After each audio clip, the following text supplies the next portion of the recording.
Your lights are a disgrace to this neighborhood."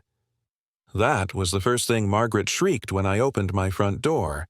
Not hello, not good evening, just pure HOA thunder at 11 o'clock at night, pearls gleaming under the glare of my porch light as if they, too, had a vendetta. For a moment, I just stood there, gripping the doorknob like it was the only thing tethering me to sanity. Across the cul-de-sac, blinds shifted, porch lights clicked on, and one neighbor's dog started barking like it had been waiting all year for this performance. Margaret's robe flapped dramatically in the winter breeze, her clipboard pressed against her chest like a shield of righteousness. And me? I was half in sweatpants, half in disbelief, watching my HOA president treat my driveway like a courtroom.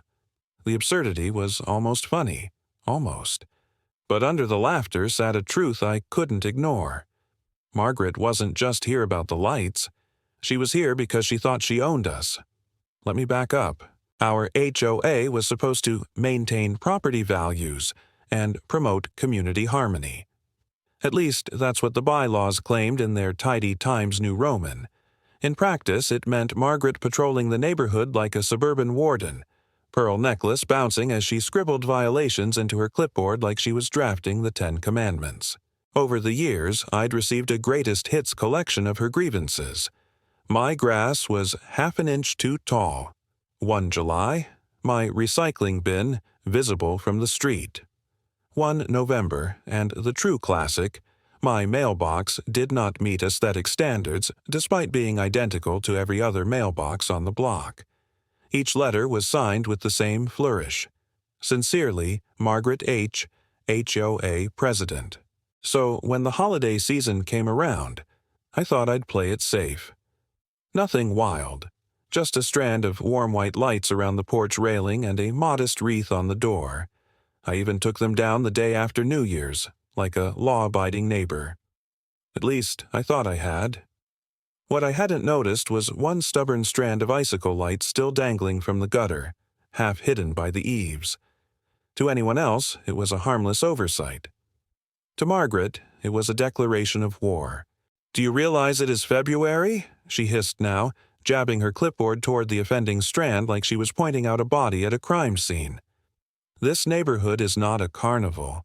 Our bylaws clearly state—" "I know what they state," I cut in, leaning on the doorframe. "But it's one string of lights, Margaret. I'll take it down in the morning." Her face flushed crimson, the way it always did when someone didn't cower on cue. She flicked through her papers with a manicured hand. "This is a violation. I'll be issuing a formal notice. Repeated offenses can result in fines." "Margaret," I said slowly, savoring the way her name cracked in the cold night air. "It's 11 at night. Do you really think this is the best use of your time?" Behind her, a curtain twitched. 2 doors down, old Mr. Sullivan stepped onto his porch with his bathrobe dragging like a cape. Even the teenagers who usually skulked around the corner had paused their skateboards to watch. The stage was set, and Margaret didn't even realize the spotlight wasn't flattering. Her pearls glistened under the porch light as she squared her shoulders. "If I don't enforce the rules, no one will? Do you want this neighborhood to fall into chaos? Lawns overgrown, fences mismatched, tacky inflatables on every yard?" I almost laughed. Pretty sure one icicle light isn't the downfall of civilization. Her lips tightened, and I swear her grip on the clipboard tightened too, as if the thing might fly away. She turned slightly, scanning the gathering audience, trying to pull them into her orbit. "See, this is exactly the sort of disregard that ruins communities. If he can keep lights up in February, what's next? Christmas trees in July?" But the crowd wasn't with her. I could see it in their faces, half annoyed at being dragged out of bed, half entertained by the spectacle. Margaret had miscalculated. And that was when I decided to let her talk. Because here's the truth. I'd been documenting her little crusades for months. Every letter, every rule she bent, every fine she threatened without proper board approval. I knew sooner or later she'd overplay her hand. Tonight, clipboard clutched like a scepter, she was doing just that. "I'll be filing this violation tomorrow," she snapped finally, thrusting her clipboard under her arm.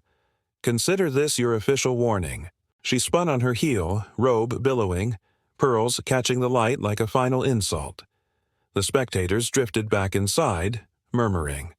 A car engine turned over somewhere down the street, headlights briefly washing over her retreating figure. I stayed at the doorway, heart pounding, the icicle light still winking innocently above me. On the surface, it was just another Margaret tantrum. But beneath it, I could feel something shifting. Because while she thought she was tightening her grip, the neighborhood had just seen her unravel, robes, pearls, and all. And tomorrow? Tomorrow was when the real game would begin. "Ma'am, unless you can produce the actual deed, this isn't trespassing." That's what the officer told Margaret as the blue and red lights bounced off the HOA clubhouse walls. Her jaw tightened, pearls gleaming under the strobing chaos like they had their own spotlight. I stood a few feet away, arms crossed, trying not to grin as half the neighborhood gathered like it was free outdoor theater. The air smelled of damp grass and gasoline, and you could feel the tension crackling harder than the squad car radios. This wasn't how Margaret thought tonight would go. She thought she'd corner me, finally catch me in violation, and march me off the property with the law on her side. Instead, she was watching her empire wobble while the officers asked the questions she'd spent years dodging. But let me rewind. It started earlier that evening with a flyer taped to my mailbox. Community emergency meeting. Attendance required. No signature, but the curling, perfect handwriting screamed, "Margaret." The topic? Unauthorized use of common property. Which in Margaret speak meant me. See, after her midnight crusade over my Christmas lights, I decided to attend more HOA meetings. I wasn't disruptive. I just sat in the back, took notes, and asked questions that made her squirm. Like, why was the HOA spending nearly $12,000 a year on administrative expenses when our entire landscaping contract was half that? Or why board votes kept being recorded in the minutes even though no one actually remembered voting? Neighbors started to notice. A few even asked me for copies of the bylaws, since Margaret kept losing them whenever someone requested a copy. That's when I knew I'd struck a nerve. So tonight, when I walked up the steps to the clubhouse, coffee in hand, recorder app quietly running, Margaret was already pacing by the podium. Clipboard in one hand, pearls practically rattling around her neck, she pointed at me like I'd committed arson. "You do not belong here," she snapped. "This is board business only." I gestured to the flyer. It said community meeting. That means everyone, right? Her lips thinned. Don't get smart. The meeting itself lasted all of 3 minutes before it imploded. Margaret accused me of trespassing on restricted common areas, specifically the walking trail behind the clubhouse. I reminded her that those trails were funded by HOA dues, our dues, and were explicitly listed as open to all members. The room went quiet. Even the usually silent treasurer cleared his throat like he wanted to disappear. Margaret's face flushed. "I'm calling the police." And call she did, which is how we ended up in this surreal little tableau. 2 squad cars, a gaggle of neighbors in folding chairs, and Margaret trying to convince actual law enforcement that I'd violated property rights by walking on a trail. One officer, a tall man with the kind of tired expression that says he's seen it all, held out his hand. "Ma'am, if you have paperwork proving this land is off limits, we'll take a look." Margaret fumbled with her clipboard, flipping through pages that looked official until you actually read them. "It's right here, Section 4, Clause 12. The officer squinted. "This says members must abide by community guidelines for proper use. It doesn't say anything about trespassing." From the back, someone snorted. I didn't even need to turn around to know it was Mr. Sullivan. That's when the second officer stepped in, a younger woman with a no-nonsense tone. "Do you have the deed to this property on hand?" Margaret froze. "No?" The officer raised an eyebrow. "Then we can't enforce what you're claiming. Civil disputes over bylaws aren't police matters. If you think he's breaking rules, take it up in civil court." The words hit like a gavel. You could almost hear the neighbors' whispers ricocheting off the walls. Margaret tried to recover, her voice shrill now. "But he's undermining the authority of this board. He's disrupting the harmony of this community." The younger officer glanced at me. "Sir, are you a paying member of this HOA?" "Yes, ma'am," I said, keeping my tone polite but firm. "Paid up through December. I even have receipts." Margaret's pearls gleamed as she spun back to the crowd, desperate. "Do you hear this? He's plotting against us." But the crowd wasn't nodding along this time. I caught eyes with Susan from across the street, who mouthed the word, "Wow." The treasurer stared down at his shoes. Even Margaret's usual right-hand ally, Patricia, shifted uncomfortably in her chair. That was the turning point. The police weren't going to arrest me. The neighbors weren't siding with her, and the cracks in her rule had just widened into something visible. The officers gave her a polite nod and started packing up, their radios crackling with calls more urgent than HOA drama. The lights dimmed as the squad cars pulled away, but the tension in the air didn't go with them. Margaret stood rooted by the podium, clipboard dangling uselessly at her side, pearls trembling as if they'd absorbed all her outrage. I lingered just long enough to make eye contact. "Guess I'll see you at the next meeting." Her glare could have cut glass, but it didn't change what everyone had just seen. Margaret had pulled the nuclear option and it had blown up in her face. As I walked back toward my car, I could still hear her voice, low, clipped, muttering to Patricia about taking care of this once and for all. And in that moment, I knew.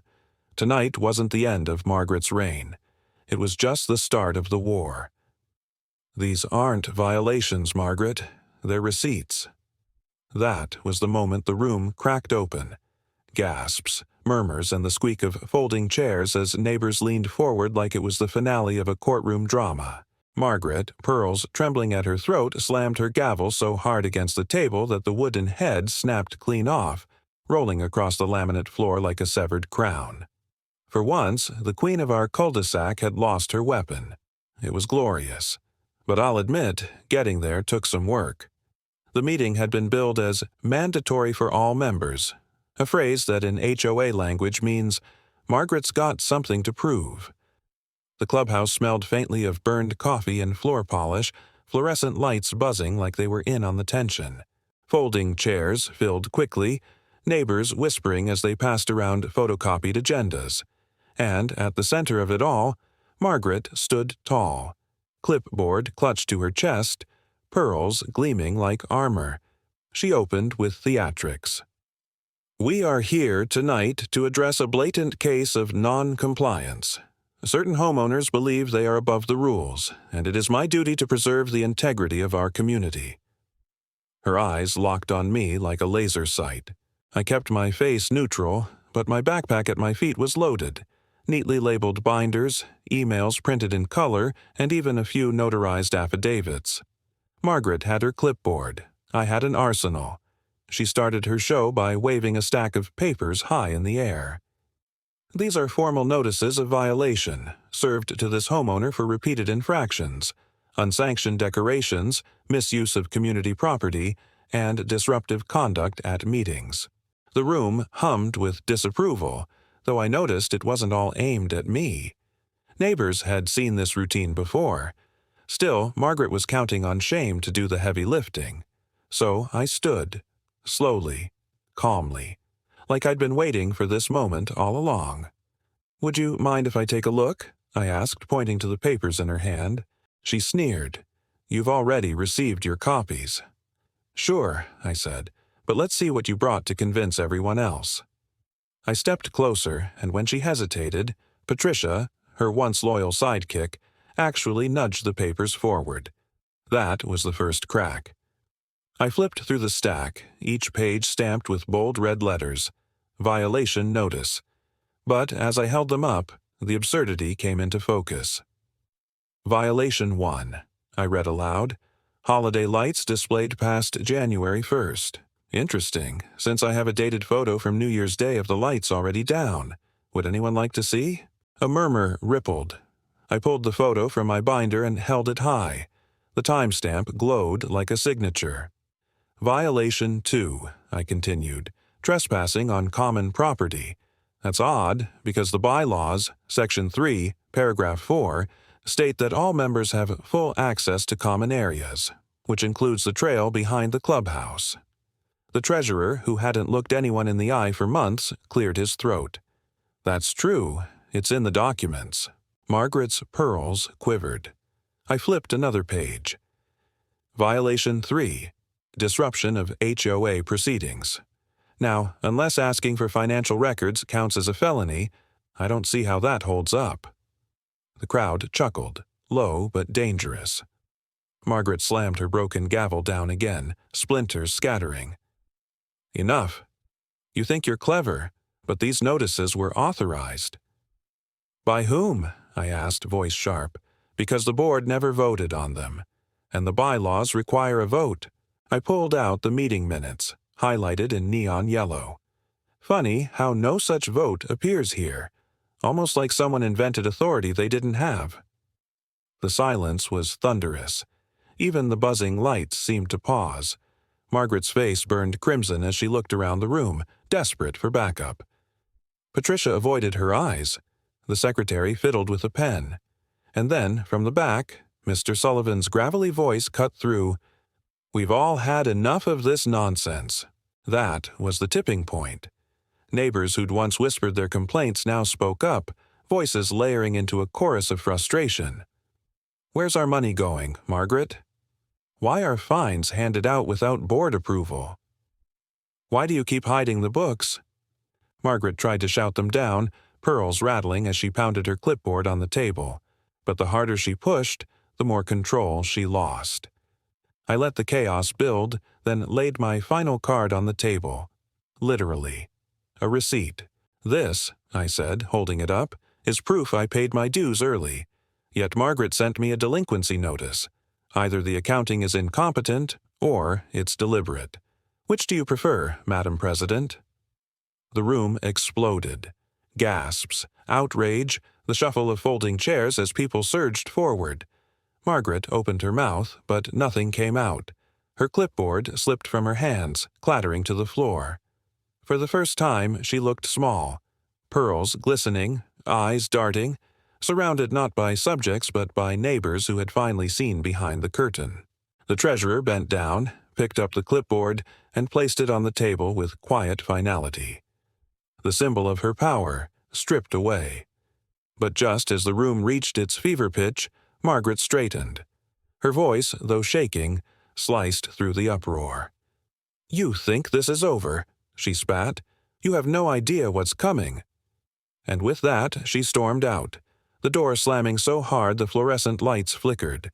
We all sat there in stunned silence, the splintered gavel lying abandoned, the clipboard left behind like a crown without a queen. And I couldn't shake the feeling that Margaret wasn't retreating. She was regrouping.